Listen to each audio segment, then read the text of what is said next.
So God bless this kid. Like, is he a nerd? Yes. But I stopped ordering from Chipotle like on the app for that exact reason. Because they don't have to see your eyes when they are skimping your chicken in your bowl. I was gonna say too. But my main thing is that the terminology there is family gatherings and then condoms. I'm like, who's fucking? Like, who? Well, what is happening there? I guess they're trying to hide the evidence.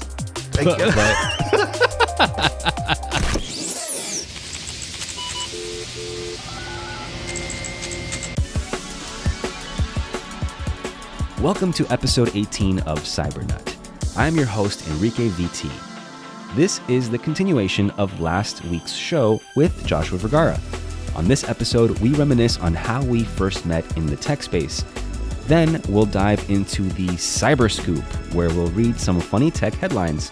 After that, Joshua gives us some insight on what it's really like to be a tech YouTuber. If you're new here, this is Cybernut. It's a show where we tell stories and experiences made possible by the information age. Everything connected, online, on your phone, has an origin story. So let's talk about it. The good, the bad, the ugly, and the hilarious. Enjoy the show. Let's continue with how we met. I knew who Joshua was before I met him. He was a YouTuber for Android Authority. And so I would watch his YouTube videos. And it wasn't until 2015 that I started working in tech. I worked for GSM Arena for 7 years from then. I probably met you like once or twice, like on a common trip or like at a launch event or something. Yeah. But it wasn't until 2017 that I was invited to a trip to China with Huawei. Yes, that's the same Huawei that was banned by the Trump administration. Story That's for another right. episode of Cybernut. 100%. And I was there. Well, were you there? I was at CES, but I wasn't in. But I know people that were like way closer than I was. So I might have to have you back for that discussion because that would be amazing. Sure. Oh my God, yes. Okay. So anyway, we were in China with Huawei, and Joshua was on the trip. We were in the same buses, we were in the same hotels, we were in the same group. And we vibed really well, and we got super close, and our humor was like on the same frequency. Mm-hmm. And it got to the point where we got so like inseparable that we would sit together at dinner, and like we would share our dishes. We'd be like, okay, you're gonna get the steak, and I'm gonna get the salmon, and we would like share our food. Like we were basically a couple on this trip. Like it was like we got along really well, and it's just been like that since then, pretty much. Anytime we saw each other on a trip after that. And I'm just, I guess wrapping that up, I'm grateful to have you in my life. I'm grateful to have you as a friend. And every time I talk to you, every time I see you guys, you and all the other people, I just come back inspired. You're tapping into something that I feel a lot whenever I hang out with our core group as well. Like I'm an extrovert. So like when I'm talking and when I'm actually vibing with somebody, like that's where I'm at my peak. That's where I'm at my best. So yeah, this is like perfect, which is really funny because if you look like, Enrique is seeing my setup right now for my YouTube, but I have this 500 square foot office right here. I'm the only one in here at any given moment. Like that's the problem. Like I think that's one of the biggest problems I have is that I'm not around all y'all more often. So that's another thing that I'm looking forward to in 2024 is actually making the trips out. So I want to come out to Florida, see you, see Danny, and I want to go to New York and see everybody there. I want to go up to San Francisco, see Chris Velasco and all these other people, So like I want to make that happen because I'm not as fortunate to have the community that I need to really inspire me right next to me here in LA. Also, with this job, I've just met people from everywhere, and that's I think I have all these friends that I vibe with so well that inspire me, and they're all over, and it just gives me the opportunity to like be able to travel and see them, and just be able to have like a whole experience in their hometown, or in this other country, or in this other continent that I had never been to. Oh yeah. And then we make our own experiences. Like I'm reminded of one story from that China trip, which was we were eating at one of the many Lazy Susan meals that we had. My God, I don't think I've ever eaten that many calories in like 2 days. Oh my God. Yeah. It was nuts. Even breakfast was the full spread on a Lazy Susan that had 20 people at the table. It was insane. But one of them, we went to that restaurant and they kept making a big deal about the fact they had like oh, this is, I'm trying to remember what it was. Was it like a baby chicken? duck? Baby duck? Yeah, they made a big deal about this dish that they had, and it was like, it's baby duck. It's baby duck. It's great. And then I like lifted up my Coke can, and I'm like, can I get a baby Coke? Like, can I just get a baby Coke then? Like, y'all are about babies here. And that's like the humor that you and I have always kind of had. And like, I remember you were dying, and then I was fucking dying. The other story I have is that, like, who was it that was in our group that just had enough of the Lazy Susan food, and we actually went out and just tried to find. It was Chung, us and Chung. Oh, Chung, there it is. Chung was the one that was like, I can't do it anymore. I need to find. I just need sushi. Like, or like American food or something. And we end up like going out on like an excursion is the best way I can put it. And we found a 7-Eleven, and this dude was just so happy to drink a icy. Oh my God. Yeah. I was like, live it, bro. Like, I love it. That's great. Because we all need those comforts. Like, which is funny because it parallels with other people in our space. Like the first time I met Mr. Mobile, Michael Fisher, was in IFA. And I met him at a Starbucks because he had gotten sick of all the German food, that he needed something that was familiar. So he goes straight to Starbucks and he's like, give me a caramel frappuccino right now.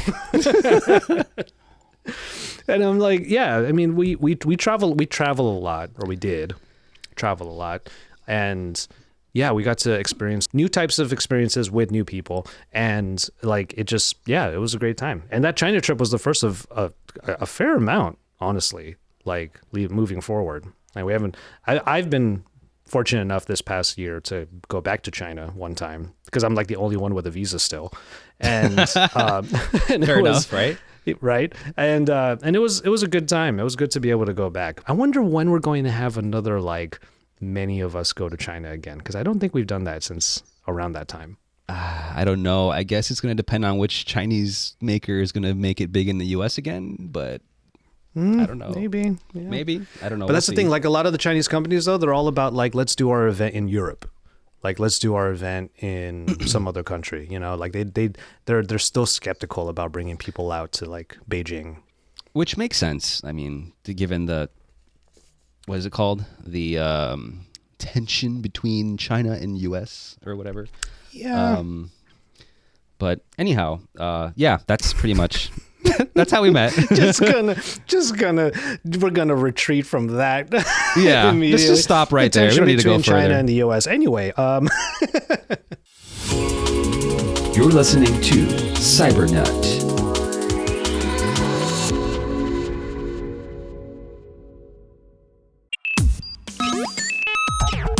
This part of the show now is called Cyber Scoop. We're going to just go over some stories, and some of them have multiple dimensions, and some of them are like really funny. Some of them make you think. Some of them make you go, what the fuck? Some of them make you go, okay, yeah. And some of them have happy endings. Some of them don't. Anyway, that's not the point. Cyber Scoop. Here we go. You've been to Chipotle, right? Absolutely. I go to Chipotle a lot. Now, some locations are better than others because sometimes the portion control is a little bit wonky at some locations, depending on the time you go. Some are so busy that they skimp hard on like the portions. Because that's a really dumb but relevant hot topic when it comes to Chipotle, is the fact that some of these people skimp on the scoop. Like, fill the spoon. Fill the spoon before you scoop it into my bowl. I'm fucking hungry. Like, come on. This is literally the reason why my mom will not let me order Chipotle via the app, even though I love their app. Like, it's actually a really good app. I stopped ordering from Chipotle like on the app for that exact reason. Because they don't have to see your eyes when they are skimping your chicken in your bowl. Say too. Like, you're just like staring them down and be like, I said chicken, not egg. Like, you got to give me the whole damn chicken. But I feel you on that, because like I get that way too sometimes. So and then you get to know your community a little bit, because like this Chipotle is good because like they give you a good amount. So this story is Ohio woman assaults Chipotle worker and sentenced to work at fast food for 2 months. I remember hearing about this one. Okay. Was it because of the portion? Did they actually confirm that? So they didn't confirm it, but based on what she said in court, I kind of think it might have been because of the portions. First of all, fucked up that person, like, mad about a fucking bowl. But you saw the clip, right? Like, she, like, straight up threw it at the person? Yeah, she threw it from, like, literally speaking distance from her, like, right into her face. Like, that's traumatic. But so here's the story. Ohio woman named Rosemary Hain, she was fined and sentenced to 180 days in jail because she assaulted this Chipotle worker by throwing her bowl at her. The video went viral on Reddit, and that's kind of where it blew up, and that's when everyone was talking about, like, the woman, right? And so here's what the judge says in court, right, at her sentencing. Timothy Gilligan, he says, "You didn't get your burrito bowl the way you like it, and this is how you respond? This is not Real Housewives of Parma, Ohio. This behavior is not acceptable." And, in court, the woman, Hain, 39 years old, apologetic. She's like, I had a bad day. I wish I didn't do that. But then she says in court, back to the judge after he says that, if I showed you how my food looked and how my food looked a week later from that same restaurant, it's disgusting looking. The judge responds, I bet you won't be happy with the food you're going to get in jail. Like, try throwing your the slop that you get in jail at your, like, guard and see what happens there. The judge sentenced, the 180 days, 6 months in jail, but he said that she can shave off 60 days of that sentence if she agrees to work 20 hours a week at a fast food job. Do you want to walk in her shoes for 2 months and learn how people should treat people, or do you want to do your jail time? I'd like to walk in her shoes. So she accepts. Afterwards, the victim, Emily Russell, the 26-year-old employee, 26.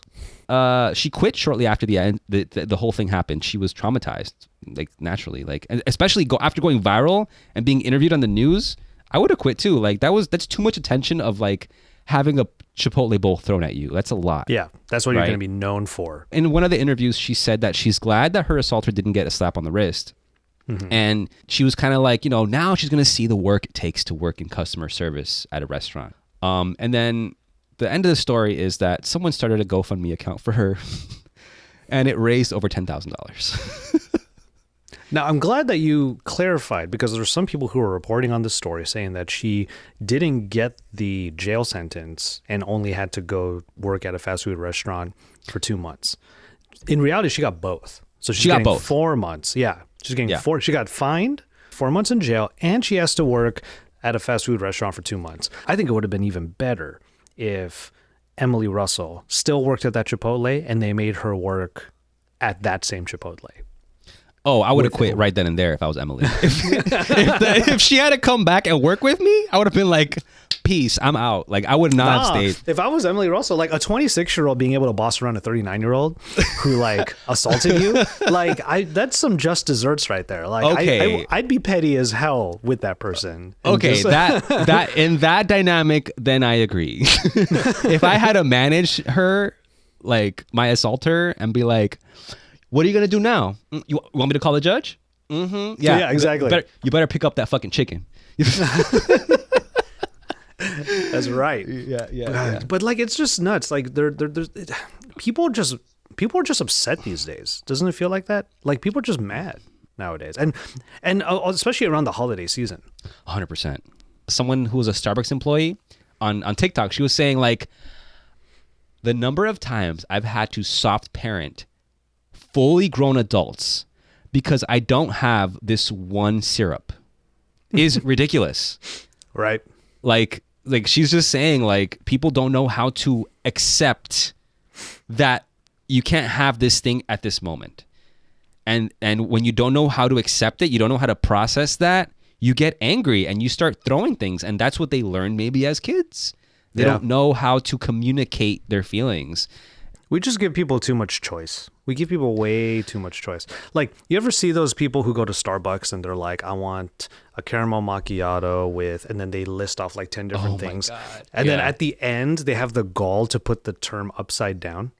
Do you know what upside down means? I don't know what that means. No. Okay, so there are drinks at Starbucks where the main ingredient, like a caramel macchiato would have caramel. So if someone's like absolutely into sugar and just wants that sweetness all the time, like they have to dig to the bottom of the thing because all the caramel just sits on the bottom. Well, you can tell Starbucks to actually make your drink in reverse so that the caramel's at the top instead. And that's just, I mean, I'm not fat shaming. I'm just using the terminology. Like, that's the fattest thing you can do. Like, that's the, like, and then you have like 10 adjustments to this one drink. And then you say upside down. And then like, how do you even know if that person got one of those things wrong? Because there's so many adjustments. If like, they're asking for all of that, they would know. That's the worst part of it. Like, it has only 2 pumps of caramel. I need 5. Like, listen, these are people that probably go like all the time, every day, sometimes, you know. That's, like, that is true. People on their Starbucks, you don't play people on their Starbucks. That's what's wild. Marvin likes Dunkin'. He loves pumpkin spice. It's his thing, right? Marvin, you a basic bitch. No, I'm just kidding. Moving on.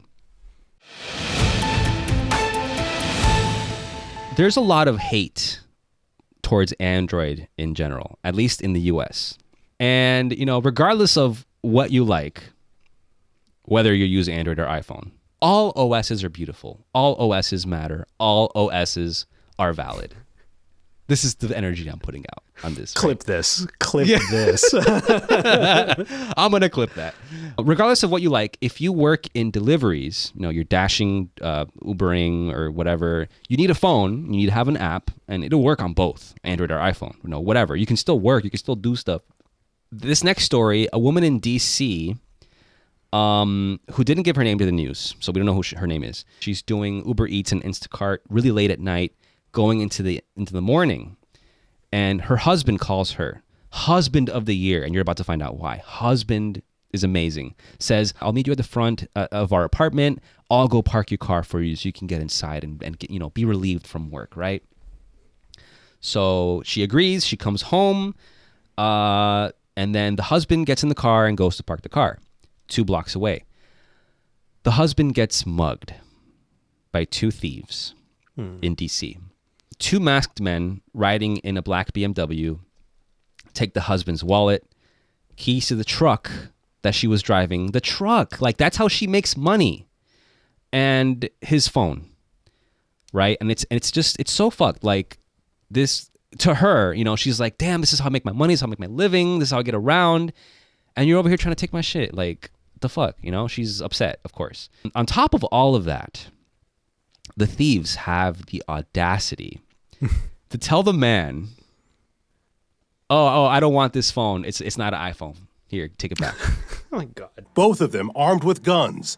And she says the robbers were bold. Took his phone at first, but then didn't like it, or guess they didn't want that phone and gave it back to him. They basically looked at his phone and was like, oh, that's an Android. We don't want this. I thought it was an iPhone. Gives the phone back because it's not an iPhone. What's the term? Is it beggars can't be choosers? And these fools are like straight up trying to like jack people. And they ain't even begging. They're just taking that shit. Yeah, they are. Yeah. And then they have the gall. You're right. The audacity. They have the gall to be like, no, this is something we don't want to steal. Oh, we don't want we don't want to steal this. You could have this back. Here. And a lot of Android phones right now, like, are probably have more value than a lot of people's iPhones, because there are a lot of people out there who have iPhones who just won't give up their like iPhone 8s or their iPhone 10s. Their iPhone home buttons. Yeah. Yeah, exactly. And after everything that happened, you know, the woman offers a message to the people who robbed her husband. I'm not for sure if anyone told you they care about you or love you, or let you know that you can have a better life. Don't fall victim to the streets. Even though these men took her husband's wallet, stole her truck, and then like were bougie about their phone, she came out of a place of compassion to these thieves and be like, no one ever told you that you matter, that anybody loves you. You can have a better life, but don't fall to crime. So, it's kind of like a heartwarming ending, but still, it sucks. It sucks. Still sucks. Yeah. It sucks. And people, I actually have a story that like it's a little bit similar. Sure. So I was in Berlin not too long ago for an event. I'm not gonna say for who. Sure. But it was another phone manufacturer, and some of the PRs were there, and they were telling me the story about how they got all their stuff jacked.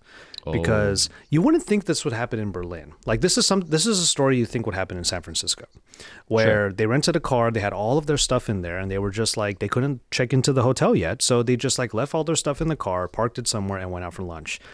They come back and all the windows are smashed in and everything is gone. No.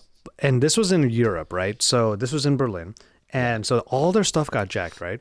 But then they like tried to trace the stuff, and one of the most effective ways to do that is via AirTags. Sure. So they check their AirTags and they start trying to follow the trail, and they're like, oh, AirTag is showing not too far away, let's go over there.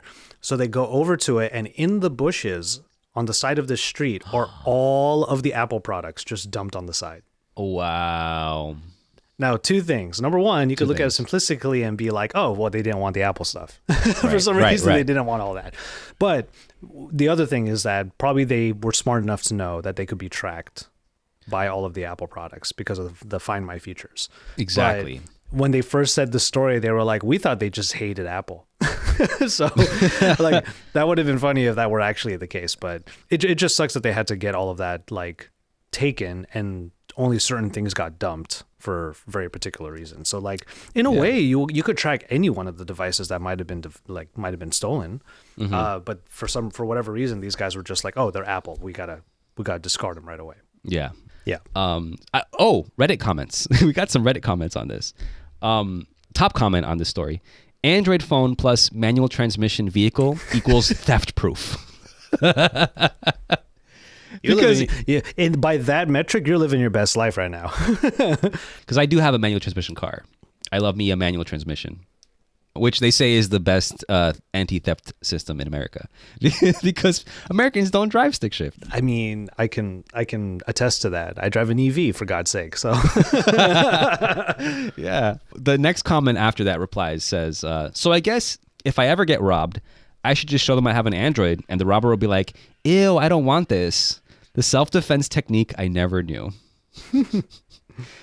Next comment by Deleted says, do you think my odds will be further improved by the fact that my phone is a Pixel? Suddenly feeling super confident about this phone I hate. Oh. He might have an old Pixel or hand-me-down, but he hates his phone. He's like, oh, maybe, okay, there's a plus side to this, right? And someone replies, you and me both. I can't wait for this piece of shit to finally die so I can upgrade to a Samsung. That's got to be an older Pixel for sure. Yeah. Either that or these are people who don't give a crap about cameras. You're listening to Cybernut.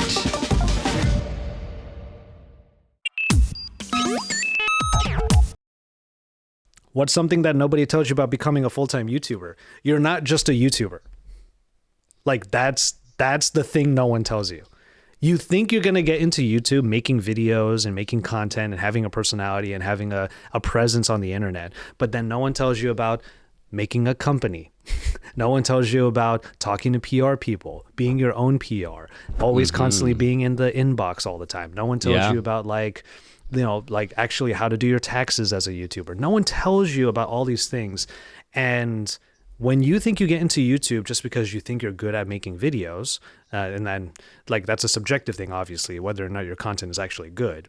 But if you think you're good at making videos and you get into YouTube, over time, as you become a little bit more successful, you start to realize you'll have to put on more hats. So you're not just a YouTuber. You're an accountant. It's true. You're a writer. You're you're all of these other things all at once. And a lot of people can scale effectively. I haven't, just because I haven't felt comfortable adding people to this whole thing. You do everything yourself.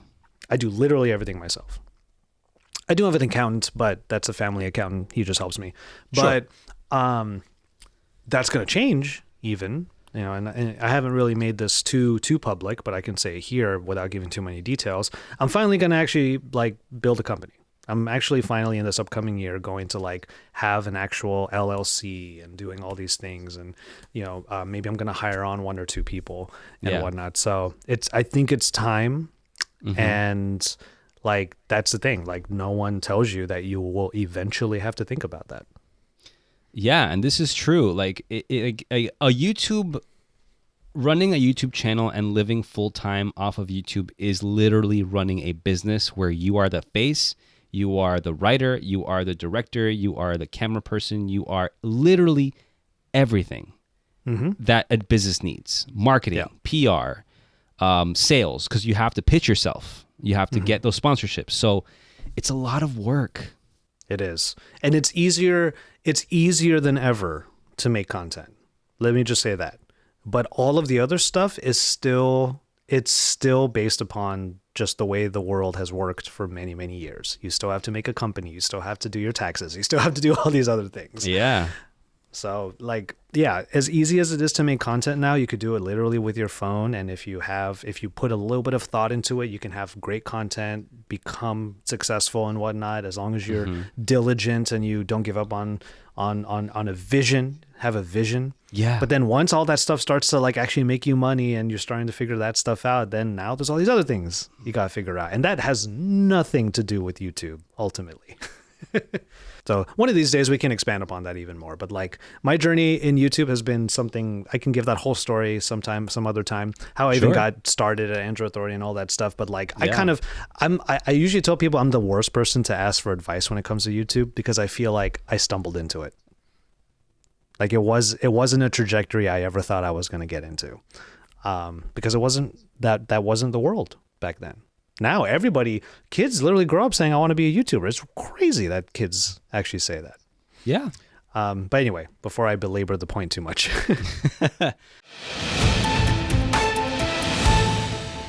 Thanksgiving is a busy time for Americans. People are expecting family to visit. People who don't normally cook sometimes are throwing down in the kitchen. So imagine the Thanksgiving dishes. Yeah, you. That was me. I literally cooked the entire Thanksgiving feast myself this year. So think about the dishes themselves, right? Greens, beans, potatoes, tomatoes. I got beans, greens, potatoes, tomatoes, lamb, lamb. But all the dishes are stringy, they're starchy, they're greasy. Scraps and grease ends up in the drains. Water utilization of the house goes up with visitors and people doing laundry and more people taking showers. And of course, after Thanksgiving dinner, everybody fucking blowing up the bathroom. You know what I mean? So you start with the Chipotle. You start with the Chipotle story, and then we talk about this freaking thing. All right, go ahead. So the story is the day after Thanksgiving is widely known as Black Friday for retailers and shoppers across the U.S. But plumbers said they refer to it as Brown Friday because they encounter an influx of house calls. And this is from Roto-Rooter. A nationwide plumbing company says that it's the busiest day of the year for them, in which calls can increase by up to 50% above average for an average Friday. And Roto-Rooter has a PR team because they wrote this. Paul Abrams, spokesperson for Roto-Rooter, says, often the case is that a house already has partially clogged drains that go unnoticed until holiday guests arrive and overwhelm the system. Even more problematic is that virtually every traditional Thanksgiving dish is a drain clogging culprit. Oh, yeah. So they explain, hot drippings may be in liquid when you pour them down the drain, but liquid will solidify like candle wax once it cools inside the pipes. Rice and pasta swell when introduced to water, and worse, they'll break down into starchy gel and clog pipes. Toss in some poultry skin, dressing, vegetable peels, and a bone or two. Who's putting bones in the garbage disposal? A lot of people just assume that they can hit that switch and it just takes care of everything. Yeah. They gave us too much confidence with these garbage disposals. Vegetable peels and a bone or two, and you've got a sewer or drain clog of monumental proportions. So, and then the shit. And then all the shit. And the shit. So, according to Roto-Rooter, the top 3 types of calls that they get on Thanksgiving weekend is, number 1 is kitchen sink clogs and jammed garbage disposals. The second one is main sewer clogs. So this might not be like affecting your house, but it might have been affecting someone else's house along the plumbing, or maybe another person's apartment.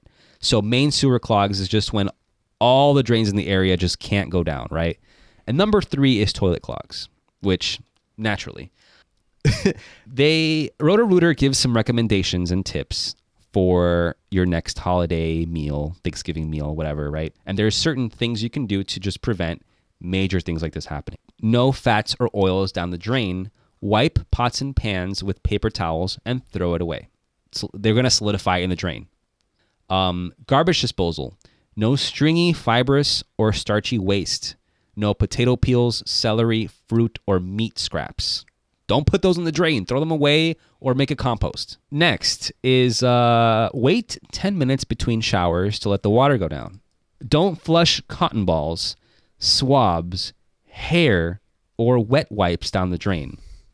Leave a trash can for your guests so they can throw stuff away instead of flushing them.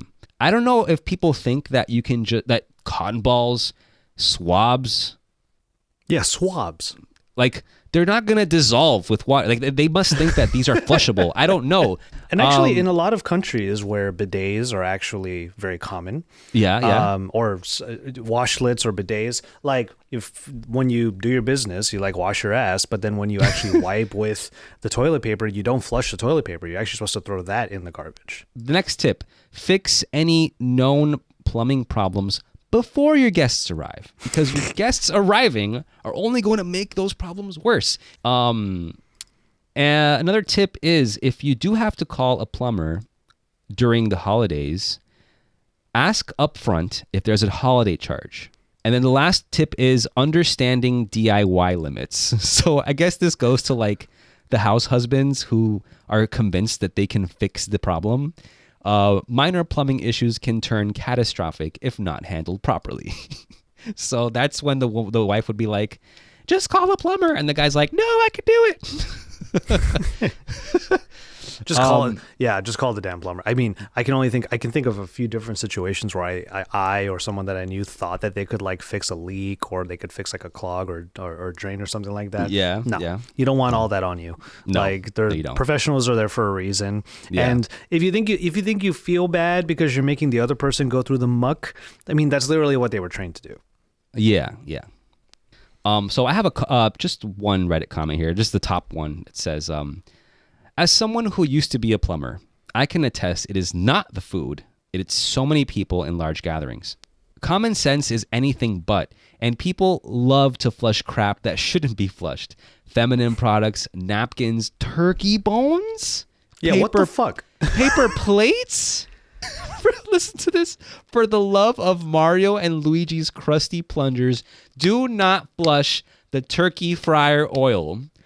Oil does not go in drains of any sort. You will have a very bad time when you get the bill from the plumber who had to spend 4 to 6 plus hours cleaning out your pipes with a high-pressure water jet. The more disturbing thing possibly is stoppages after family holidays caused by condoms.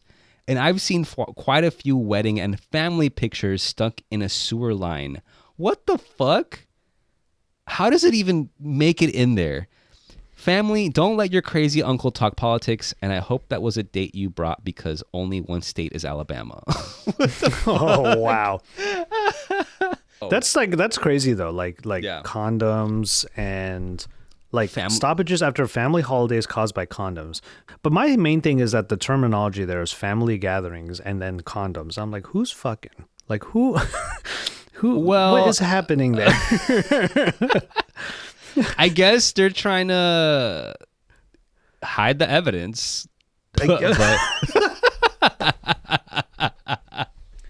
Evidence implies a crime, and that is not. Man, that's wild though. Like turkey bones in the toilet. Like, where are these people who just think that everything that can't fit in the sink just goes into the toilet? I think that they're just conditioned to think like, oh, just flush it. It'll Get go. it out of here. Just get it out of here. There's a trash can right outside. My big turds go in there, so why can't I hit a whole turkey bone in there? Like,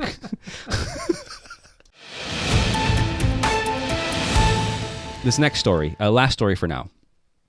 Little boy petitions to change the Apple Nerd Emoji, BBC UK. So, there's this boy named Teddy. He was inspired by one of his teachers to start a petition. And the petition was to ask Apple to change the nerd emoji. And the reason for that is, while he was texting his cousin, he noticed that the two front teeth of like the glasses emoji gives the wrong impression about people with glasses. Mind you, this is a 10-year-old boy, right? Right. And this is, so the fun fact, this story was actually taken down. So I had to go back on the archives and like find the story. It's not up anymore on BBC, but it was posted to BBC UK. I guess they interviewed the boy and they asked him, oh, I bet you that kid was getting bullied. Oh. So he says, we want to change this. Apple are making it absolutely horrible for people wearing glasses. They're making people think we're nerds, and it's just bad. It makes me feel sad and upset. And if I find it offensive, there'll be thousands of people around the world that find it offensive too. And then he just talks about how, he says, I like wearing glasses because they make me see a lot better, and they look good and stylish. So that's the whole story on BBC. The story continues on Reddit comments. The first Reddit top comment on this story, sounds like something a nerd would do. That's so mean, dude. Like, no wonder BBC took the story down, because people do this. Like, people are terrible. This kid trying to make a petition to like change the emojis and whatnot. Like, that's it's cute. It's cute. It's a little extra. I'm not gonna lie, but it's still like, of course they had to take it down because people say shit like this. Sounds like something a nerd would do. So the next comment is, a real nerd would be too busy with important shit to even notice something as pedestrian. Okay, I feel that. Next one, a real nerd would be talking to Unicode Consortium, not Apple. And then someone replies, finally someone said it. Here I was, as a glasses-wearing software developer nerd, wondering why the hell he was talking to Apple about changing emoji U+1F913. That sounds like petitioning McDonald's to change beef grading standards. And in Unicode, it's literally called nerdface. This brings up an interesting thought, though. Yeah. I never thought of it this way until this very story, where some of the emojis that we have, like, are kind of mocking in a way, aren't they? Yeah. Like, the nerd emoji, sure. Like, they're literally making this emoji, this little icon, this emoticon is what we used to call them, that is literally like, like that's the... That's exactly the face. Like, that's the face that they're trying to emulate. But then we don't do that anymore because it's just kind of mean to like actually say that about somebody who's a nerd. But let's be real, like in the real world, we still do that to people. Like if whenever I with this voice start talking about something deep in tech, like even my friends are just like, okay. Like at its best, I get called professor. At its worst, they just will literally go nerd. But it's interesting that it's ingrained in something so like ubiquitous as like the emoji. Like they called it, what did they call it? The Unicode Consortium. Like this is like one step below a federal thing. Like this is a worldwide global phenomenon where we have a little emoticon that is literally there to mock somebody. Mm-hmm. Like, that's interesting to me that this kid kind of uncovered that. Because it's an easy change. Just take away the buck teeth. That's all you need. Like, and then why not this? We have a whole lot of other emoji that have, like, different types of glasses. You know? Like, different shapes of glasses and stuff like that. Meanwhile, think of it this way. The emoji for the nerd, put that next to the sunglass wearing emoji who looks like just cool, like living his life. Yeah. It's like, what are we trying to say with these emojis? Right. It's interesting. I never thought of it that way until this very story. Yeah, I mean, if you think about it, the emojis kind of put you. We're kind. I guess it's kind of limiting to only have certain emojis to express an endless number of feelings or expressions that exist. Right.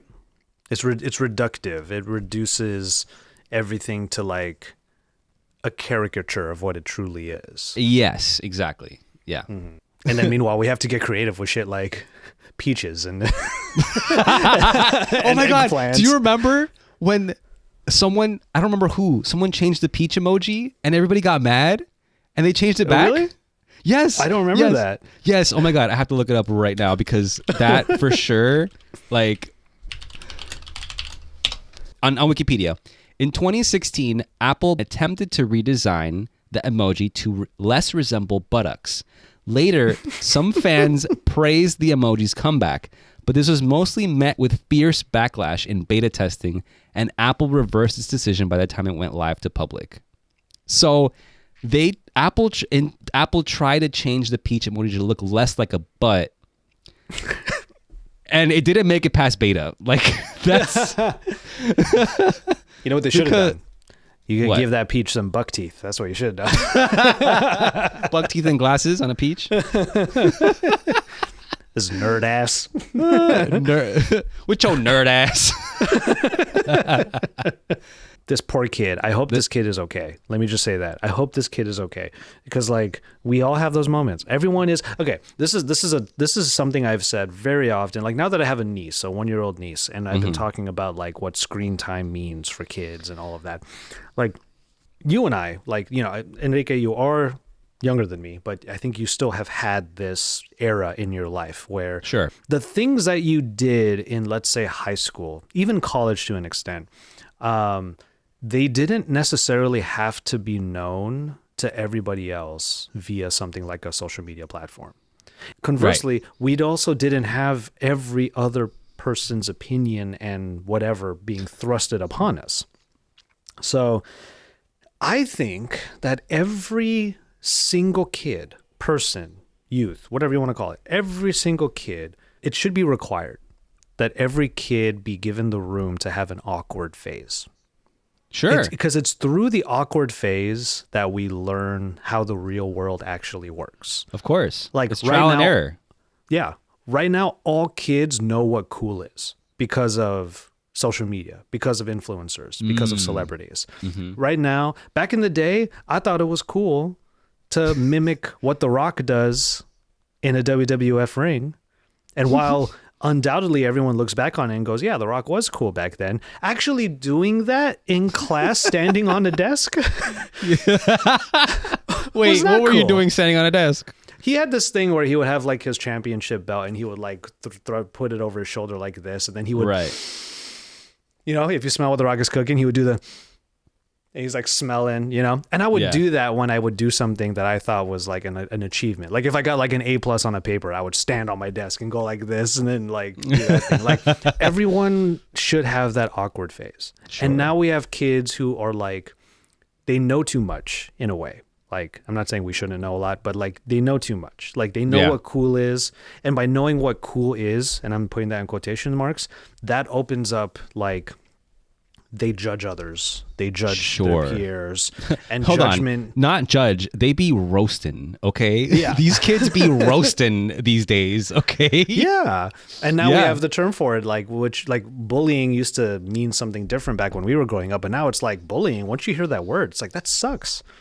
So like every 10-year-old is allowed to have an almost too real thought like this emoji is hurtful. Yeah. Like I think every kid should be able to do that. And if the BBC had to take the story down, the pessimist in me is thinking maybe that kid was getting ridiculed for the fact that he had this thought. They haven't found their tribe yet, right? Yes. Oh my God. I just had deja vu when you said that. That's so weird. Because I feel like we've had this exact conversation before about finding your tribe. Anyway, continue. Yeah, no, I think we did. And like in a way, like the tribe that we have is like people like me and you and like the core group that we have, where we have similar like either senses of humor or ways that we sort of attack things. Because that's what a personality is. A personality is not what you wear. A personality is not like the things that you consume. A personality is how you react to the things that happen in your life. So God bless this kid. Like, is he a nerd? Yes. But is he a nerd for bringing this up? Yes. But is that a bad thing? Of course not. And that's the point. And that's the point. And the teacher egging him on, like, you should start a petition. This teacher had it out for this kid. The teacher.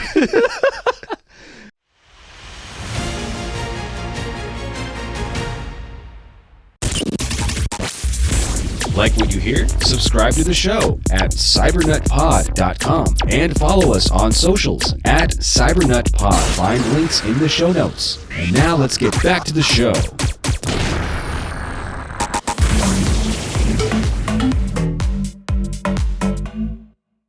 We're back, and this is we reached the end of the show, but we have just a couple. I just have a couple questions for Joshua. This has been great, by the way, and I'm looking forward to being back. And like, this is like, I'm enjoying this. Like, and if I can say before you ask these questions, which I'm sure are going to be deep questions in some way, but I'm proud of you for having this show. Can I say that? Because like the way that you're handling the show and the way that you approach like making the segments, and obviously your personality and your sense of humor, which of course I'm biased because we both have similar senses of humor.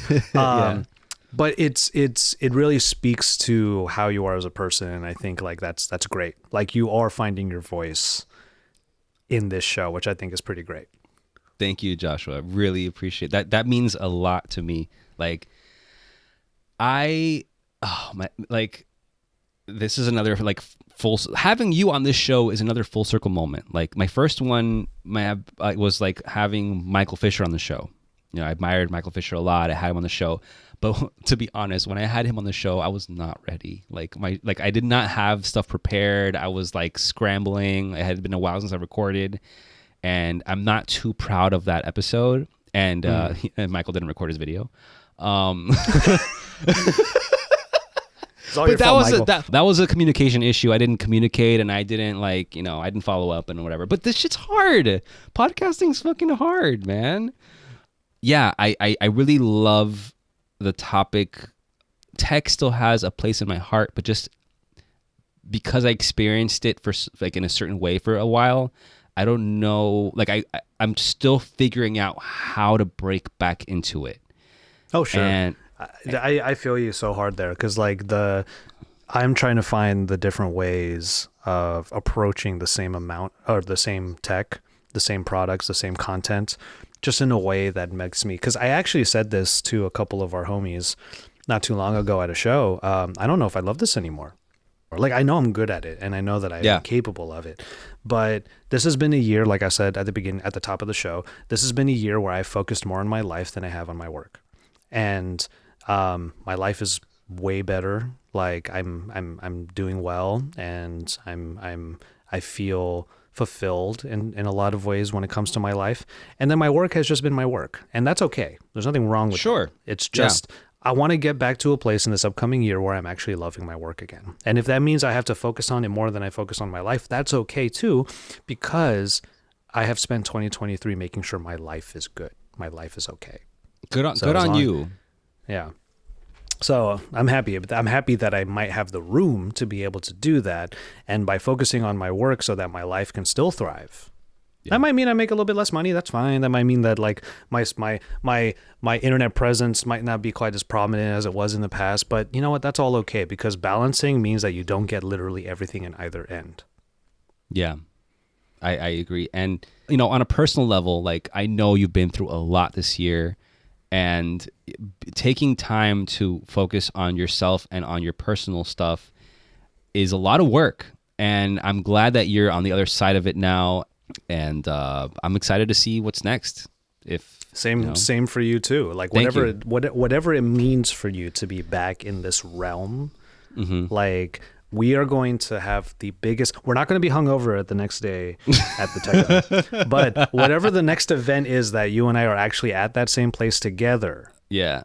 There definitely have to be toasts. We definitely have to because we'll toast to you returning in the way that you want to return. Like, that is significant. That means so much. And you are one of the people that were there when I was like thinking of leaving, and I was like, I don't know what I want to do, and I was so I'm like, I guess I'll explain. Like, I was working in for a tech blog, and I was kind of feeling like I was feeling burned out, and I was feeling creatively like slumped, and going back in like doing content again just didn't make sense to me, and it still doesn't. And sometimes I'm like, maybe I should, and then I'm like, but I don't want to. And then it's like this internal struggle, and it's like people tell me like, you should do it, go back, you were so good at it, and I'm just like, and I'm still trying to figure it out. And that's the thing, is like I'm still figuring out my voice, I'm still figuring out my format and what I want from this. You made me realize that that I'm on the right track. Yeah, I think so. And, it'll be great to see where all of that leads, because we as a group, and I'm talking about tech creators and content creators and whatnot, there's nothing that we respect more than seeing one of our own forge their own path. And I'm excited to see where yours goes. I appreciate that. Thank you. So I guess we can close out the show now as we wrap up.